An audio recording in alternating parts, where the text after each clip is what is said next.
Hello friends, today we are going to continue chapter number 15, economic development, lecture number 12. Friends, up to now in this chapter we have discussed about the meaning of economic development. We also understood that how this economic development is important for any country. Friends, we discussed that economic development is not only the ultimate goal, that only the economic development is not necessary in any country, but the overall development of any country is the basic necessity for the development of any country. Friends, when we are talking about the economic development, we discussed that there are three indicators through which this economic development can be measured. That is national income, per capita income, and the standard of living. Friends, we discussed that the total income of the country is considered as the national income.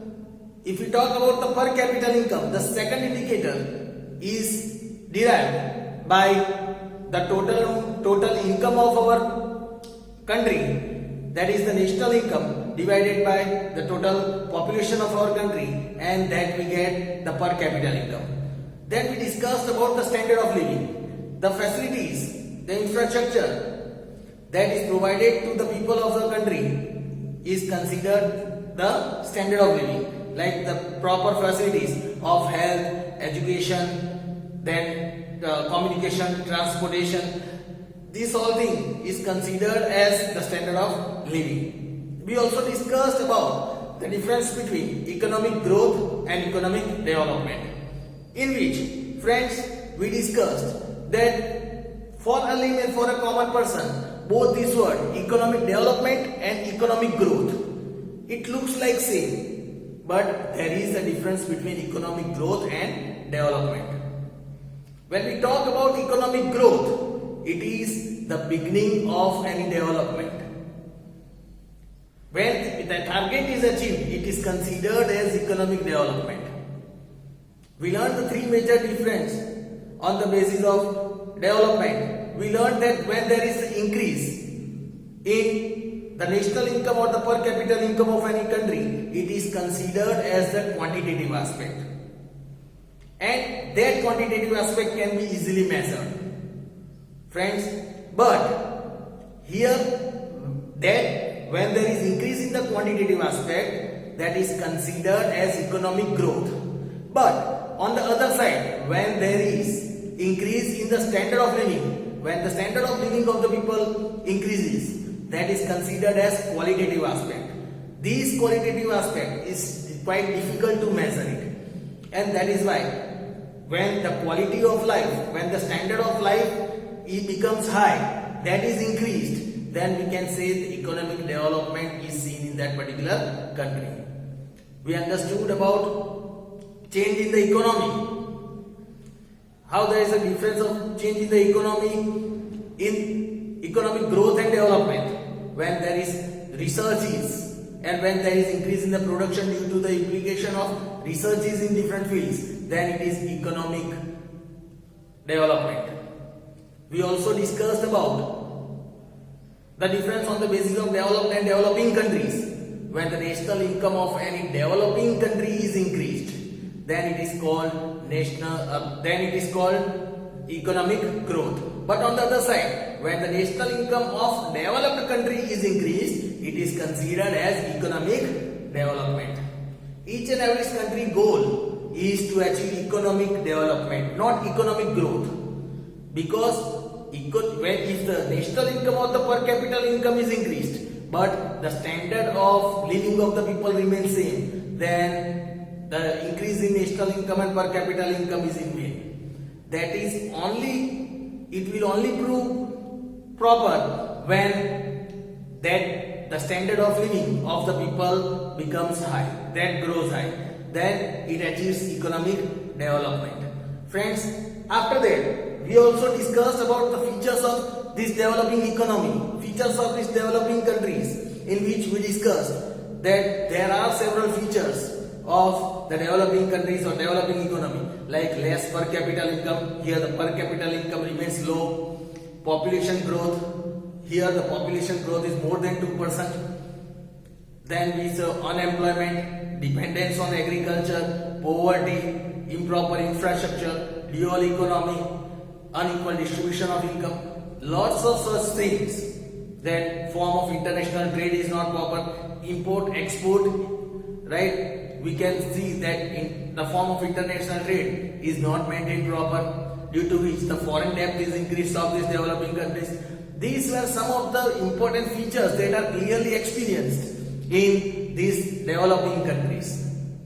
After that, we also discussed about the economic sectors like primary sector, secondary sector and service sectors. Friend, we discussed that what is primary sectors, the activities that are related to agro products or agricultures or based on natural resources, that all are considered as primary sector, where the income remains low.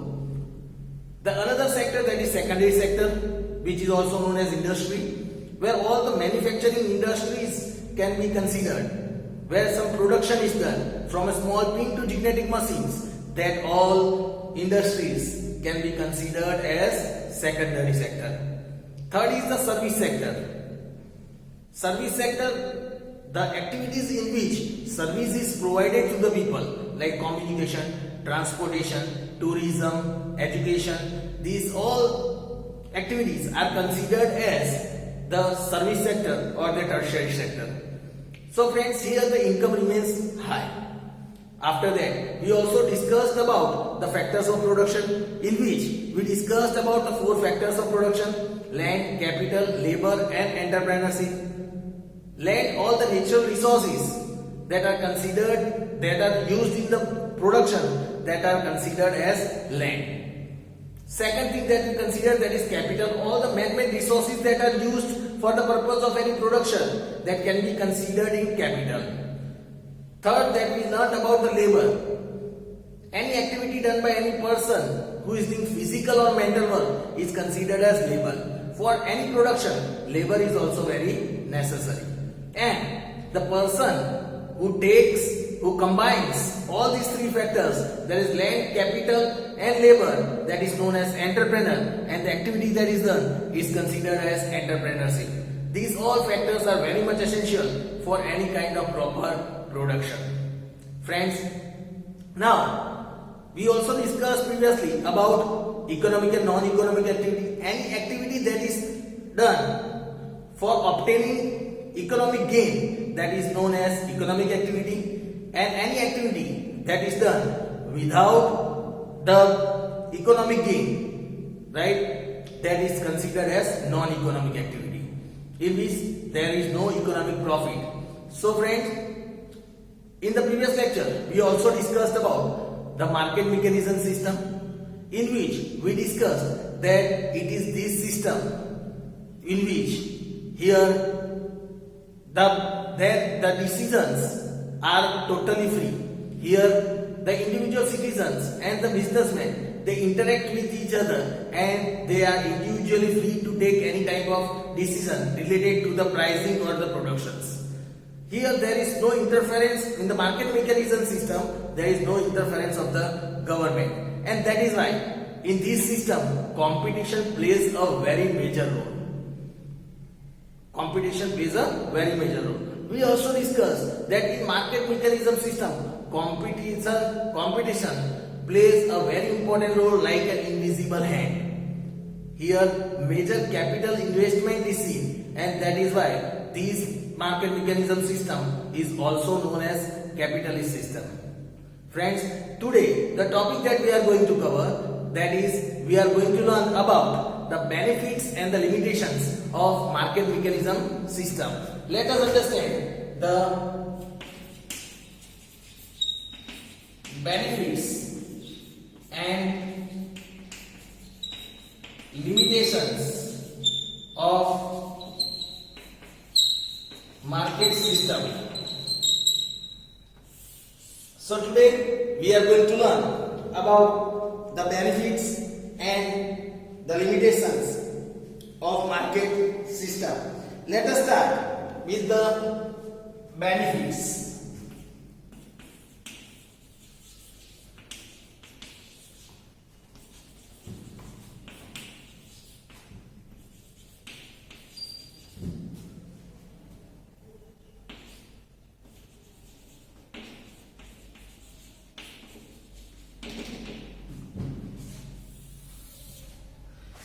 let us understand about the benefit of market mechanism system. Here, if we talk about first,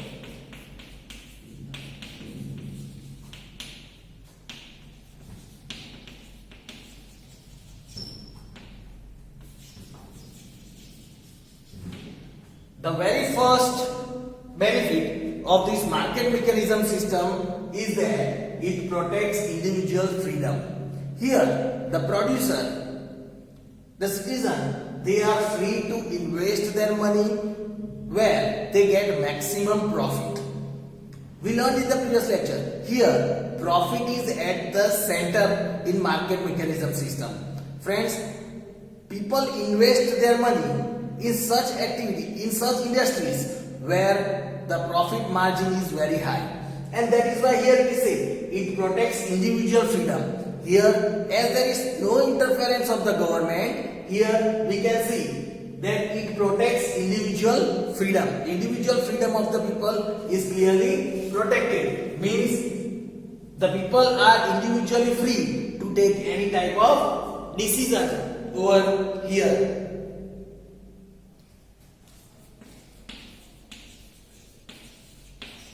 Resources of production.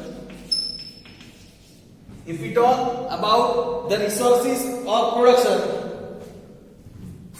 they are utilized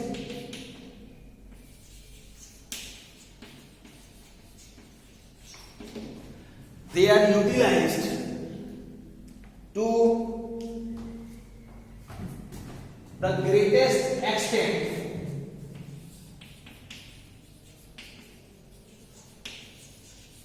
and efficiency, to the greatest extent and efficiency. Here, if you understand this point, it is clearly said that resource of production, they are utilized at a greater extent. Means here, the wastage of resource is very rarely seen. The resource that are used in the production, they are utilized, they are used to a greater extent. Means they are used in majority purpose and with full efficiency.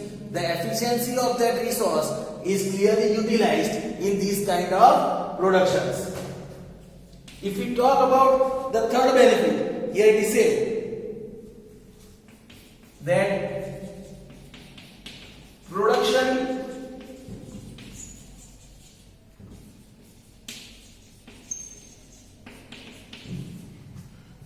can be done abundantly.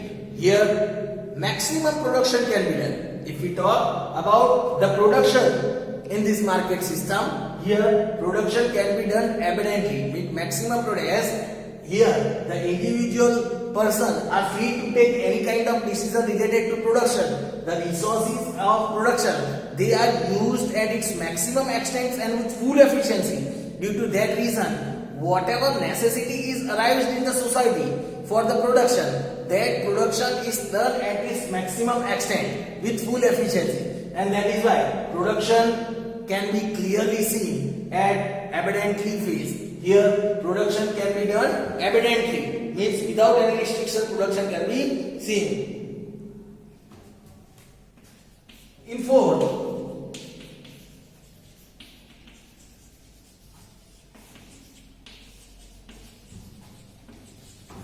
it continuously encourages researches. It continuously encourages new researches, we can say. Here, it continuously encourages new researches. As we learned that in this market mechanism system, maximum competition is seen. And as a person, if any person wants to survive in this market, where competition is at high ratio, at that time, obviously new researches, they have to make new researches to be stable in the market where there is full competition. To stay in the market of competition, they have to do new researches, they have to bring something new to withstand in the competition. That is why here it is said, continuously encourages new researches. The producers are encouraged to do new researches and bring something new in the market so that they can earn maximum profit out of their production. Here it is said, as a result of this,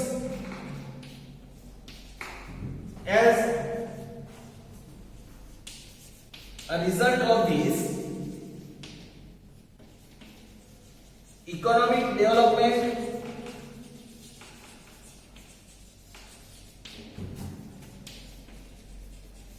becomes faster. Due to this, what happens? Economic development becomes more faster as the production is done. Evidently, more production is done, more profit is achieved, and more new researches are done. As new researches are done, economic development becomes more and more faster. Here we can see that as new research is coming in the market, due to that reason, we can clearly see the economic development to become more and more faster. If we move towards another point, here it is said,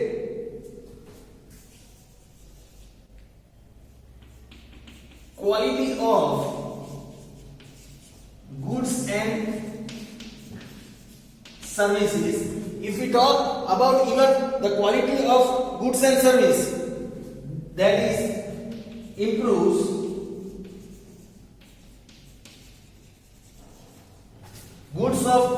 Quality of goods and service improves because of competition.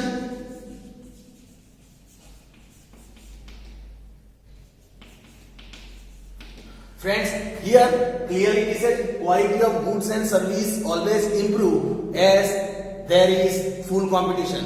If the person do not give proper quality, proper service, then obviously in the competition he will not earn maximum profit. To withstand in the market where there is full competition, they have to give proper service, they have to give proper quality to the people so that they can survive in the market where there is full competition. So friends, here we can clearly understand that where there is competition, the economic development is also high. People are getting the maximum production at great extent, even the resources are used at great extent and with full efficiency. Along with it, even the quality of goods are maintained. Proper quality of goods and services are obtained to the people, and even the production is at greater extent. So friends, these were the benefits of market mechanism system. Let us understand about the limitations now. Friends, let us understand the limitations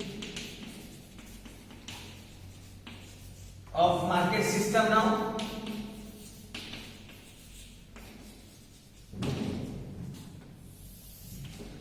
Limitations of market system means the negative points. Benefit, after understanding about the positive points of this market system, always there are two sides of a coin. So obviously, where there is benefit, there are also some limitations in this system. After understanding the positive points, the benefits of this system, now let us understand about the limitations of this market mechanism system, that is the negative system. Here, when we talk about the first point, here it is said the market system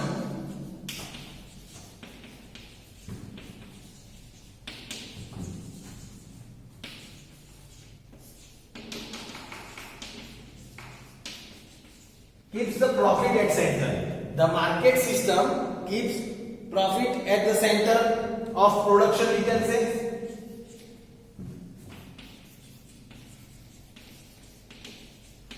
In market system, we can clearly see that at the center of production, there is always profit. Here, so people produce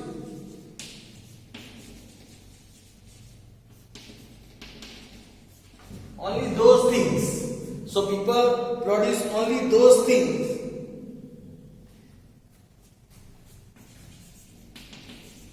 which earn them higher profit. Obviously, friends, when we see that the profit, when the profit is at the center of this production, always the goal of the producer will be the higher profit, and that is why the producer will produce only such kind of things in the market which has higher profit, and that is why in this system the production is done only of those things which earn them higher profit. We can say, for example, luxurious goods.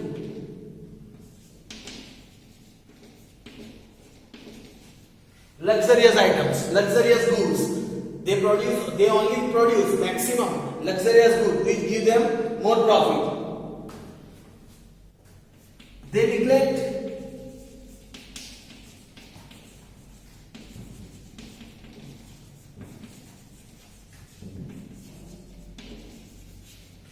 They always neglect, friends, they always neglect producing those things which are needed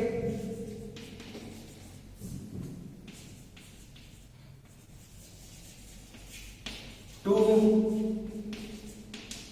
fulfill the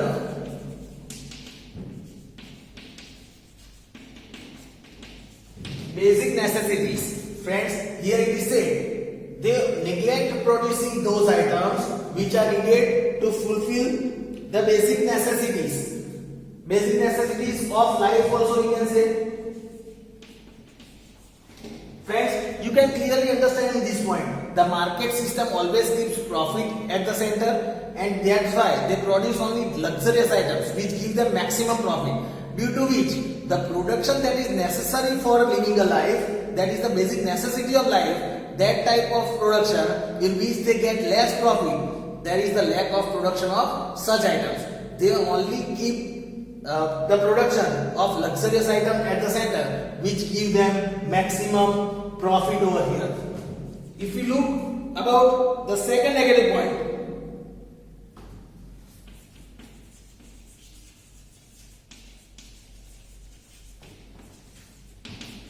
the government neither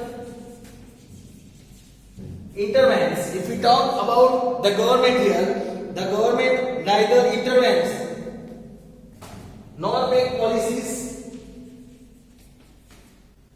nor make any policies. If we talk about the government here in this system, government neither intervenes nor make any kind of that is policies that is related to production.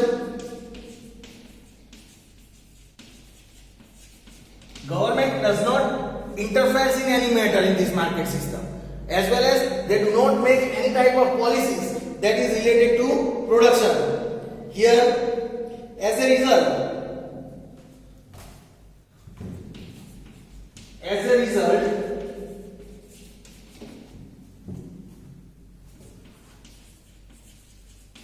producers waste valuable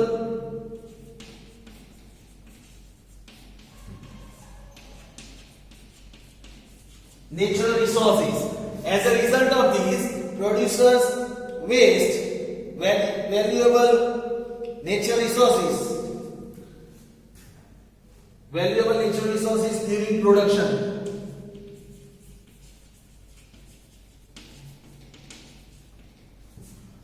Here it is said that the government, as the government do not interfere, they do not make any policies related to production. That is why when the production is made by the producer, they waste maximum invaluable, we can say invaluable natural resources are wasted during the production. Friends, third negative point is that consumers are ignorant about the market condition, due to which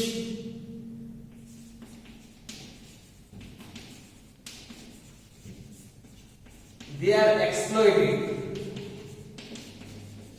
As here in this type of market, consumers are very much ignorant about the market condition. They do not know much about the market and its policy, and due to which they are exploited. Hence, they are exploited, we can say, because here profit is at the center. The producers only make such items where they earn higher profit. They only do the business for their own sake, for earning more higher profit, and that is why here they do not understand about the benefits of the consumer. That is why the consumer are ignorant about the market conditions. That here the producers are trying to earn high profit, due to which these consumers are exploited. If you look about another point,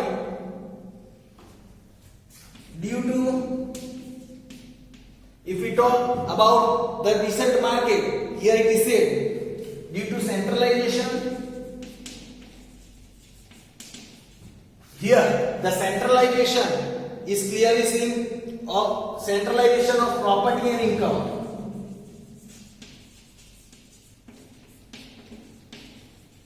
Here the centralization, here due to the centralization of property and income, there is disparity of income. A clear disparity of income is seen as there is centralization of property and income as well. And the last point of this is there is always a fear of monopoly. There is always a fear of monopoly. Here, the fear of monopoly is clearly seen. Economic instability is seen.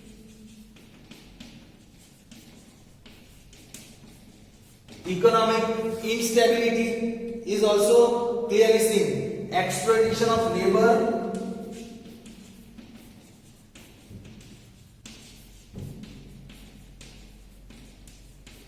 etc. Friends, here there is always the fear of different monopoly used to earn maximum profit. Economic instability is seen as competition is there in this market, as well as here there is no interference of the government. Exploitation of labor is also clearly seen. They are not paid the wages as per their work, because here all the decisions taken by the producer, keeping a profit in their mind. So friends, here today we discussed about the benefits and the limitations of market system.